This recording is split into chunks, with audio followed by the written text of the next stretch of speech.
ஸ்ரீசக்கர வரதாச்சாரியம் சுத்தசத்வ குருத்தமம் ஸ்ரீநிதிம் ராகவம் வந்தேஹி அபார கருணாகரம். கவசம் கனெக்ட் நேயர்களுக்கு நமஸ்காரம். பெரியாழ்வார் திருமொழி 4ஆம் பத்து 6ஆம் திருமொழி 8வது பாசுரத்தை இன்றைய தினம் நாம் காண உள்ளோம்.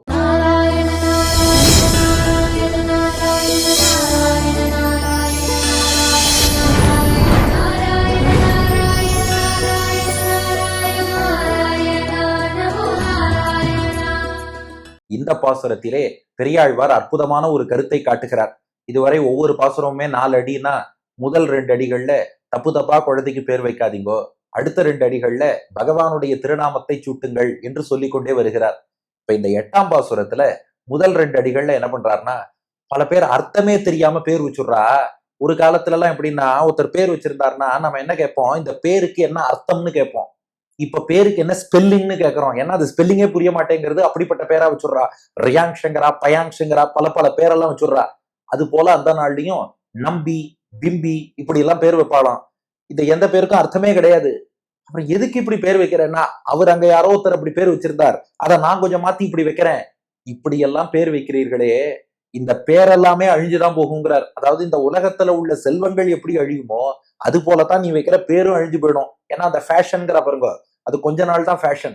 அடுத்த தலைமுறை ஜென் ஜி, ஜென் ஆல்பா அடுத்தடுத்து வருவான். அவன் என்ன சொல்லுவான், இந்த பெயர் பழசு, இதை இனிமே யாரும் வைக்க மாட்டோம், அடுத்த பெயர்னு போவான். இதெல்லாம் அழியக்கூடிய பெயர்கள், இதை சூட்டாதீர்கள்ங்கிறார். வாருங்கள் பாசுரத்தை அனுபவிப்போம். 8வது பாசுரம். நம்பி பிம்பி என்று நாட்டு மானிட பேரிட்டால் நம்பும் பிம்பும் எல்லாம் நாலு நாளில் அழுங்கி போம். செம்பெரும் தாமரை கண்ணன் பேரிட்டு அழைத்தக்கால் நம்பிகாள் நாரணந்தம் அன்னை நரகம் புகாள். நம்பி பிம்பி என்று நாட்டு மானிட பேரிட்டால் நம்பும் பிம்பும் எல்லாம் 4 நாளில் அழுங்கி போம். செம்பெரும் தாமரை கண்ணன் பேரிட்டழைத்தக்கால் நம்பிகாள் நாரணந்தம் அன்னை நரகம் புகாள். இப்ப பாட்டின் முதல் பாதி முதல் 2 அடிகள் பாருங்க. நம்பி பிம்பி, மாமுனிகள் அழகா அர்த்தம் காட்டுறார். பிம்பிங்கிற வார்த்தைக்கு அர்த்தம் உண்டான்னார், அர்த்தம் எதுவும் கிடையாது. அதே போலதான் இங்க நம்பிக்கும் கிடையாது. அதனால நம்பிக்கும் அர்த்தம் கிடையாது, பிம்பிக்கும் அர்த்தம் கிடையாது. நம்பி பிம்பி என்று இவன் பேர் மட்டும் வச்சுடுறான். எதுக்குப்பா இந்த மாதிரி பேர் வச்சேன்னு கேட்டா, அது ஃபேஷனா இருக்குங்கிறான். இல்ல யாரோ மனிதன் பேர் வச்சிருந்தார் நானும் வச்சேங்கிறான். உடனே நாம ஒரு கேள்வி கேட்போம், சார் நாங்களும் உங்க தினந்தோறும் திவ்ய பிரபந்தம் பார்த்துட்டு இருக்கோம், யாரோ ஒருத்தர் அடி எனக்கு மெசேஜ் கூட அனுப்பினார், நீங்கள் ஆரம்பித்து இத்தனை நாள்கள் ஆகி இருக்கிறது, உங்களுக்கு வாழ்த்துகள் தெரிவிக்கிறோம்னு. எத்தனை தடவை நம்பிங்கிற வார்த்தைக்கு அர்த்தம் சொல்லியிருப்போம். ஒரு ஆணுக்குரிய லட்சணங்கள் பரிபூர்ணமா இருந்தா அவனுக்கு நம்பின்னு பேரு, பெண்ணுக்குரிய லட்சணங்கள் பரிபூர்ணமா இருந்தா நங்கைன்னு பேரு. அப்ப நம்பின்னு பேர் வச்சிருக்கான்னா எல்லா லட்சணமும் நிறைந்தவன்னு தானே வச்சிருக்கான். லட்சணமான பேர் தானே. 1. 2, பெருமாளுக்கே நம்பின்னு பேர் உண்டு. திருக்குறுங்குடி நம்பி, நரையூர் நம்பி, எத்தனை இடத்துல பாக்குறோம். ராமானுஜருடைய சிஷ்யர் வடுக நம்பி பாக்குறோமா இல்லையா.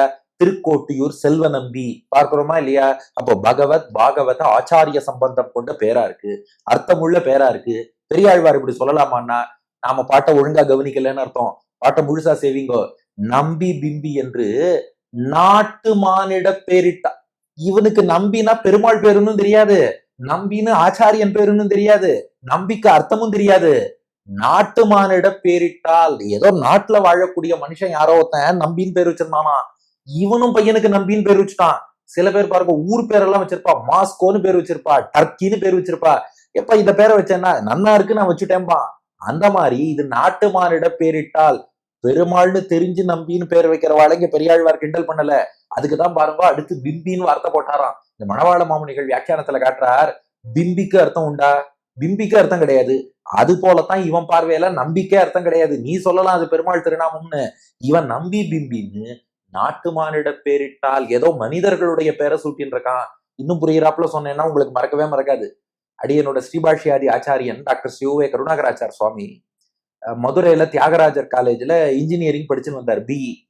அப்போ அவர் கூட படித்த ஒரு அன்பர், அவருக்கு அலங்கார் அப்படின்னு திருநாமமா. ஒரு தடவை சுவாமி அவர்கிட்ட கேட்டிருக்கார், ஏடா உனக்கு அலங்கார்னு பேர் வச்சிருக்காளே, எதனால இந்த பேர் வச்சார்? அவர் சொன்னாராம், நீயே கண்டுபிடி. உடனே சுவாமி சாதிச்சிருக்கார், ஆழ்வார்கள் கள்ளழகரை பாடும்போது அழகன் அலங்காரன்னு பாடியிருக்கார். அழகன் அலங்காரன் மலை. திருமாலிருஞ்சோலை கள்ளழகர் இருக்காரு, அவர் அலங்கார பிரியன், அந்த அழகாவும் இருக்காரு அலங்காரமும் பண்ணிக்கிறார். அதனால உனக்கு அலங்காரன்னு பேர் வச்சாளா? அவர் சிரிச்சுட்டாராம், ஐயோ அழகருக்கு அலங்கார்னு ஒரு பேர் இருக்கிறதே எங்களுக்கு இப்பதான் தெரியும். இவர் சொன்னாராம், எங்க அம்மா நிறை மாத கர்ப்பிணியா இருக்கும்போது ஒரு சினிமா தியேட்டருக்கு படம் பார்க்க போனா, படம் பார்த்துட்டு இருக்கும்போது அங்க தியேட்டர்லயே நான் பிறந்துட்டேன். அந்த தியேட்டருக்கு அலங்கார் தியேட்டர்னு பேரு. அந்த தியேட்டர்ல பிறந்தேன்னு அந்த பேரை எனக்கு வச்சுட்டான்ட்டாராம். அப்ப பாருங்க, இது அலங்காருங்கிறது பெருமாளோட திருநாமம், அழகன் அலங்காரம்னு நீங்களும் நானும் சொல்லிக்கிறோம். அவரை பொறுத்த வரைக்கும் அலங்கார்னா அலங்கார் தியேட்டர். அது போலதான் இந்த நம்பிங்கிறது. நம்பினா பெருமாள்ங்கிறதோ அதுக்கு அர்த்தமோ நீங்களும் நானும் சொல்லிட்டு இருக்கோம். ஆனா நம்பின்னு பேர் வைக்கிறவனுக்கு அதை பத்தி கவலை இல்ல. நம்பி பிம்பி என்று நாட்டுமானிட பேரிட்டால் இப்படி ஏதோ ஒரு மனுஷனுடைய பேரை கொண்டு வச்சுடுறான். இதெல்லாம் வச்சா நம்பும் பிம்பும் எல்லாம் 4 நாளில் அழுங்கிப்போம். இந்த பேரும் சரி அதன் அர்த்தமும் சரி அர்த்தமே கிடையாதுன்னு வச்சுக்கோங்க. 4 நாள்ல அழிஞ்சே போகும்ட்டார். அதுலயும் பாருங்க, நம்பி பிம்பி இல்ல, நம்பும் பிம்பும். அதாவது அந்த பேரின் முதல் பகுதியை மட்டும் எடுத்துக்கிறாராம். ஏன்னா அவன் என்ன பண்ணுவான், நம்பின்னு பேர் வச்சிருவான், ஆனா நம்புன்னு கூப்பிடுவான். பிம்பின்னு பேர் வச்சிருவான், பிம்புன்னு கூப்பிடுவான். அதனால என்ன சொல்றார், அந்த பேரின் அந்த ரூட்னு சொல்லுவோம் பாருங்க, வேர் சொல்னு, வேரோடு அழிந்து போகும். அதற்காகத்தான் நம்பும் பிம்பும்னார். ஏன்னா நாம என்ன சொல்லுவோம், நம்பிங்கிறது அழிஞ்சுது, ஆனா ஷார்ட் ஃபார்ம்ல நம்புன்னு கூப்பிடுறோம் இருக்குமா, கிடையாது. நம்பியும் அழிஞ்சிடும். அதுக்கு நீ ஷார்ட் ஃபார்ம் நம்புன்னு வச்சிருக்க பாரு, அந்த முதன்மை சொல்லும் வேர் சொல்லும் அழிந்து போகும். நம்பும் பிம்பும் எல்லாம் அத்தனையும் மொத்தமாக 4 நாளில். இந்த இடத்துல 4 நாள்னா எக்ஸாக்டா 4 நாள்னு அர்த்தம் இல்ல.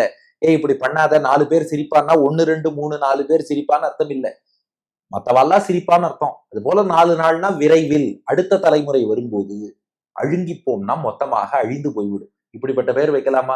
ஆனா பாருங்க, அன்னைக்கு திரேதா யுகத்துல லக்ஷ்மணனை ராமானுஜன், துவாபர யுகத்துல கிருஷ்ணனுக்கே ராமானுஜன், ராமனுடைய தம்பின்னு பேரு. கலியுகத்துல எம்பெருமானார் அவதாரம் பண்ணார், அவரையும் ராமானுஜருங்கிறோம். இப்ப ஒருத்தர் பிறந்தாலும் ஒரு குழந்தைக்கு ராமானுஜன்னு பேர் வச்சாலும் இன்னைக்கும் ரெலவெண்டா இருக்கு. அதுதான் அழியாத திருநாமம். அது போலத்தான் ராமன்னு பேர் வைக்கிறோம்னா, பரசுராமருக்கும் ராமன்னு பேரு, ஸ்ரீராமனுக்கும் ராமன்னு பேரு, கிருஷ்ணனோட அண்ணன் பலராமனுக்கும் ராமன்னு பேரு. நம்ம சம்பிரதாயத்துல மணக்கால் நம்பி ஸ்ரீராமமிஸ்ரர், அவருக்கும் ராமன்னு திருநாமம். இப்ப பிறக்கிற ஒருத்தருக்கும் தாராளமா ராமன்னு திருநாமம் வைக்கலாமே. அப்ப பாருங்க, எத்தனை யுகங்கள் கடந்து இந்த திருநாமங்கள்லாம் வந்துட்டு இருக்குன்னு. இன்னைக்கு பிரியாங்ஷு ரியாங்ஷுன்னு பேர் வைக்கிறா பாருங்க, இதெல்லாம் இவ்வளவு காலம் நிக்காது. ஆனா பகவத் பாகவத ஆச்சாரிய சம்பந்தம் கொண்ட திருநாமங்கள், இதுவும் சிலதெல்லாம் குறிப்பிட்டு சொல்லணும்னா, பெண்களுக்கு லக்ஷ்மிங்கிற திருநாமம் இருக்கு பாருங்க, அது அந்த நாள்ல இருந்து தாயார் லட்சுமி எப்போதும் இருந்துட்டு இருக்கா. இன்னைக்கு வரைக்கும் லக்ஷ்மின்னு பேர் வைக்கிறா பாருங்க. சீதாங்கிற திருநாமமா இருக்கட்டும், ருக்மிணிங்கிற திருநாமமா இருக்கட்டும், இதெல்லாம் தொடர்ந்து வந்துட்டே இருக்கும். அது போல ஆண்டாள், கோதை, இதெல்லாம் பெண்கள் விஷயத்துல. ஆண்களுக்கு எத்தனையோ பகவானுடைய திருநாமங்களை பாக்குறோம். இதெல்லாம் தான் என்றென்றும் வரக்கூடியது. மற்றதெல்லாம் 4 நாளில் அழுங்கிப்போம், 4 நாள்ல அழிஞ்சு போகக்கூடிய பேர். அதை சூட்டாதீர்கள். அப்ப என்ன பேர் வைக்கணும், அதான் பாட்டியின் 2வது பாதியில சொல்ல போறார். ஆக முதல் பாதியில அர்த்தமே இல்லாத நம்பி பிம்பின்னு எத்தத்தையோ பேரை வச்சா அந்த நம்பு பிம்பு எல்லாம் மொத்தமா 4 நாள்ல அழிஞ்சிடும்.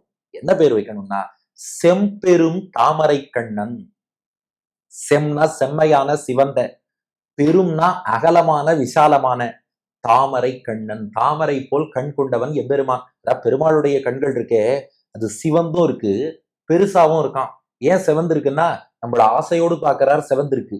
ஏன் பெருசா இருக்குன்னா, கொஞ்சமா கட்டாட்சம் பண்ணா போறாது, என் அடியார்களுக்கு நிறைய கட்டாட்சம் பண்ணணும்னு கண்கள் அப்படியே விரிச்சு வச்சு கட்டாட்சம் பண்றார். அதனால விரிந்திருக்கு. செம் பெரும் தாமரை கண்ணன். அப்படிப்பட்ட தாமரை கண்ணன் அரவிந்தலோச்சனன் புண்டரிகாட்சன். அவனுடைய பேரிட்டு அழைத்த கால், அவன் பேர குழந்தைக்கு வச்சு நாவார செம்பெரும் தாமரை கண்ணா, புண்டரீகாட்சா, அரவிந்தலோச்சனா என்று எத்தனையோ பகவானுடைய திருநாமங்கள் இருக்கே, அதுல ஒன்ன சொல்லி மட்டும் நாம பகவானை அழைத்தோம்னா, நம்பிகாள். இந்த இடத்துல நம்பினா பூரணமானவர். எதுலன்னா அறிவில் பூரணமானவர்களே நம்மள சொல்றாராம். ஏன்னா பெருமாளுடைய திருநாமத்தை குழந்தைக்கு வைக்கணுங்கிற அளவுக்கு வந்துட்டு இல்லையோ, அப்போ உங்களுக்கு அறிவு முழுமை அடைஞ்சிடுத்துன்னு அர்த்தம். நம்பிகாள், அறிவில் முழுமை பெற்றவர்களே, நாரணன் தம் அன்னை நரகம் புகாள். நாராயணனுடைய அம்மா நரகத்துக்கு போகமாட்டா. அதனால நம்ம ஆசையோடு பார்க்கக்கூடிய சிவந்த கண்கள், அகலமாக விழிக்கக்கூடிய விசாலமான கண்கள், தாமரை போல் இருக்கும் கண்கள் கொண்ட அரவிந்தலோச்சனா, புண்டரீகாட்சா, தாமரை கண்ணான்னு குழந்தைக்கு பேர் வச்சு வாயார கூப்பிடுங்கோ. அறிவில் குன்றாதவர்களே, நாராயணனுடைய அம்மா நரகத்துக்கு போகமாட்டா. ஆக நம்பி பிம்பி என்று நாட்டுமானிட பேரிட்டால் நம்பும் பிம்பும் எல்லாம் 4 நாளில் அழுங்கிப்போம். செம்பெரும் தாமரை கண்ணன் பேரிட்டழைத்த கால், நம்பிகாள் நாரணன் தம் அன்னை நரகம் புகாள். ஏதேதோ மனுஷனோட பேரெல்லாம் நம்பி பிம்பின்னு வச்சுட்டு இந்த நம்பு பிம்பு எல்லாம் 4 நாள்ல அழிஞ்சு போகும். அதனால பெரிய சிவந்த தாமரை கண்ணனுடைய பேரை வச்சு குழந்தைய கூப்பிடுங்கோ. அறிவில் குறையில்லாதவர்களே, நாராயணனுடைய அம்மா நரக்கத்துக்கு போமாட்டா. அடியன் வழங்கும் ஆங்கில வடிவம்.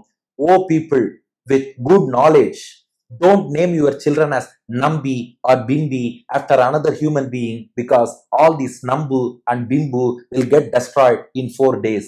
So name your children after the Lord who possesses broad, reddish, lotus-like eyes, and call your child many times with that name, because the mother of Narayana will not attain hell என்பது இதற்கான ஆங்கில வடிவம். இனி இதற்கடுத்த பாசுரத்திலும் தொடர்ந்து பெரியாழ்வார் உபதேசத்தை அனுபவிப்போம். பெரியாழ்வார் திருவடிகளே சரணம்.